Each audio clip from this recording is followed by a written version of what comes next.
we're seeing a trail of moving away from large ERP programs to, like we discussed earlier, continuous transformation in this angle, and partners play a huge role in this.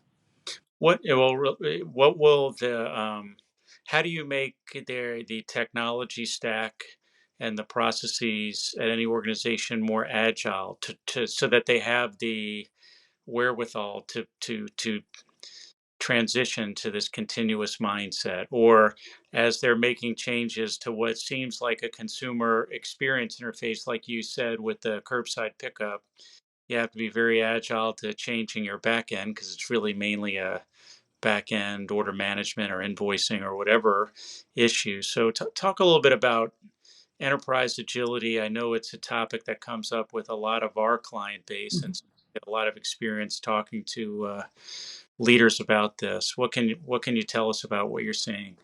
Oh, that's a lovely question, Paul. Actually, let me use this question to go beyond what is being spoken about in the press.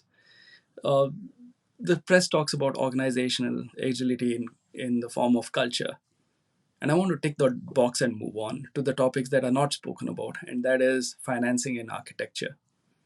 So, the best strategy of organizational agility will be brought to its knees with legacy architecture. You won't be able to move.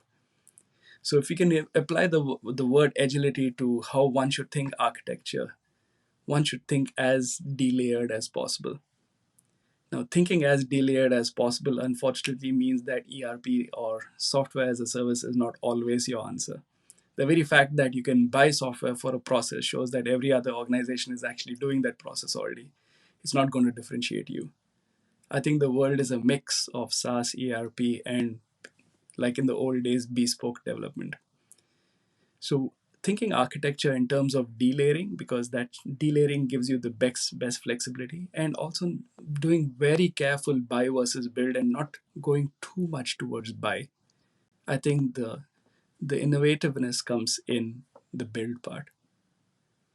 Now, if you want to bring this to life, you've got to start looking at how you think capex and opex, and that's where the finance part comes in.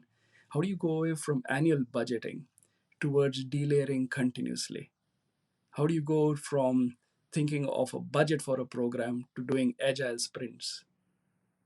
Those are the new problems which interest us at ISG.